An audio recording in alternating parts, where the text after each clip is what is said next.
Hey guys, welcome back to the channel. Today we'll be talking about massive news surrounding Quant and how Quant could be at the centre of central bank developments around the world. So before we talk about today's main story, I thought I would show you a clip which features a member of financial developments in one of the Gulf states going into detail and providing his views about how technology will become more heavily integrated into everyday life and how the utility of blockchain and DLT will become increasingly more important. So you focus a lot on the products or on the solution. I think I'll step back a little bit further down. Sure. And look at it from an end user perspective. Yep. And if you look at the end user perspective, and all of us today have multiple apps and so many apps, even across different markets, you will have multiple apps to do the same thing. So now look at the technology evolution that has happened in the recent, let's say, couple of years, and then accelerate also another 2 or 3 years again with the accelerated growth in the AI that will allow you also to use a lot of the different type of services inside interaction between the user and the data that you have in order to make it faster, seamless type of interaction for the different type of services. That will make a concept of the super app, which is an everything app, as our Karim referred to it, is something that the user would need. So it's really centered around the user. It's not centered around the products or the app itself. Because today, if I wanted to have a ride, or let's say yesterday, I want to click on the ride. If I wanted to have food, I will click on another one for food. If I wanted to have a grocery, I might go here. If I want to ask a pharmacy, here. If I wanted to go for a home service, for an end user perspective, this is tiring. I'm not leveraging also on my spend across multiple apps from loyalty type of programs. No creation of value for me in terms of the insight that I have and the needs. So yes, China is completely different. It's more of an operating system rather than a super app perspective. It's extremely successful. Again, the market size is completely different. I think for our region, for the Gulf region as a starter, before we go into the overall world, the overall Middle East, for example, definitely is something that the customer needs exist. Definitely it's something that you can leverage. If you look at an ecosystems between mobility, food, this is an ecosystem that you can create value from it. So definitely, I think it's something would work. And we've seen the early signs of it also from our own play field on the Smiles program that in our UAE operation is being operating.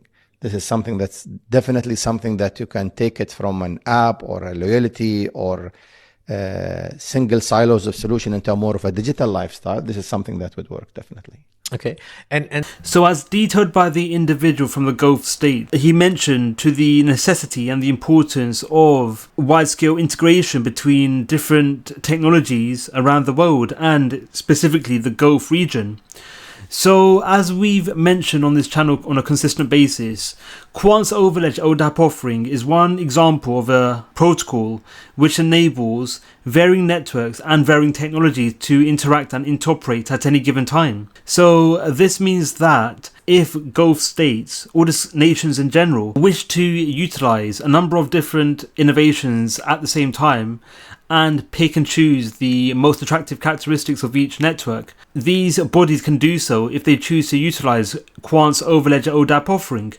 So the benefits associated with Quant's use cases, including overledger, has actually been articulated and indicated by a number of initiatives and developments around the world, most notably the most recent Project Rosalind protocol, where during Project Rosalind, a number of the largest financial bodies around the world, including the Bank of England and the Bank for International Settlement, collaborated with Quant to develop and incorporate API gateways that was used to determine whether CBDC ledgers could be able to interact and interoperate, and also determining the degree by which CBDC networks can interact with legacy and traditional protocols and networks. So a number of articles were actually published and provided further insights about such developments, where one initiative and development includes the observation of the use cases surrounding Project Rosalind.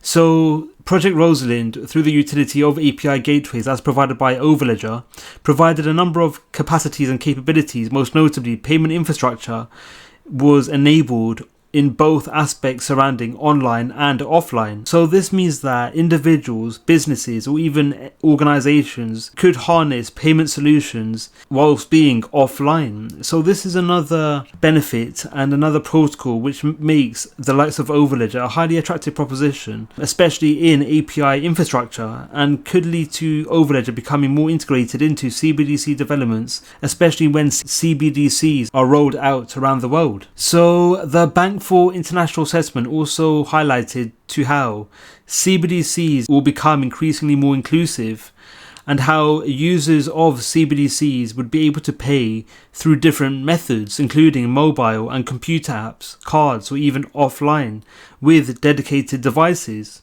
So with all of the innate qualities attached to the verification of payments surrounding CBDC transactions, these characteristics could be easily attained through the utility of Quant's overledger ODAP offering, most notably the offline payment protocol, which could be enabled if Quant's overledger is incorporated and utilized into payment systems for specific CBDCs. So, as part of Project Rosalind, a number of participants were involved in this development. However, the main players in this development were the Bank for International Settlement and the Bank of England, where examples of entities and financial bodies which were involved in this initiative included the Bank of Canada, the Central Bank of Hungary, Amazon, MasterCard, Barclays, Revolut, Worldline, R3Corda, Visa, Stripe, and further organizations. So this indicates how some of the largest organizations and institutions around the world have directly collaborated with Quant in development surrounding CBDCs. So such organizations and bodies are well aware of the benefits and protocols Quant's overledger provides. So with a number of such bodies having a direct knowledge of overledger, this could make overledger a highly attractive proposition, and such bodies choosing to harness and integrate overledger's fabric into their own developments. And what's more exciting is that a number of central banks, well, two main central banks apart from the Bank of England and the Bank for International Settlement, were involved in this initiative in the Bank of Canada and the Central Bank of Hungary. So these central banks could also implement overledger into their CBDC protocols, especially when such nations are looking to incorporate and leverage CBDCs and connect CBDCs to legacy systems and to other CBDC infrastructure and layers. So very exciting, and it indicates the wide-scale utility Quant's overledger offering could provide. So in a separate article published by the Bank for International Settlement in regards to Project Rosalind, the article went into detail and provided their views in regards to how Project Rosalind was conducted, and it was concluded that a British CBDC could be coming very soon to the UK, and this is mainly due to the positive protocol surrounding Project Rosalind, where the article highlighted to how, again, Project Rosalind involved the wide-scale utility and experimentation of API gateways in CBDC payment infrastructure, and how the Bank of England and again the Bank for International Settlement were the main players in this initiative. And this was followed how during the experiment 33 API gateways were actually developed and more than 30 retail CBDCs were used during this initiative. So with a number of retail CBDC prototypes coupled with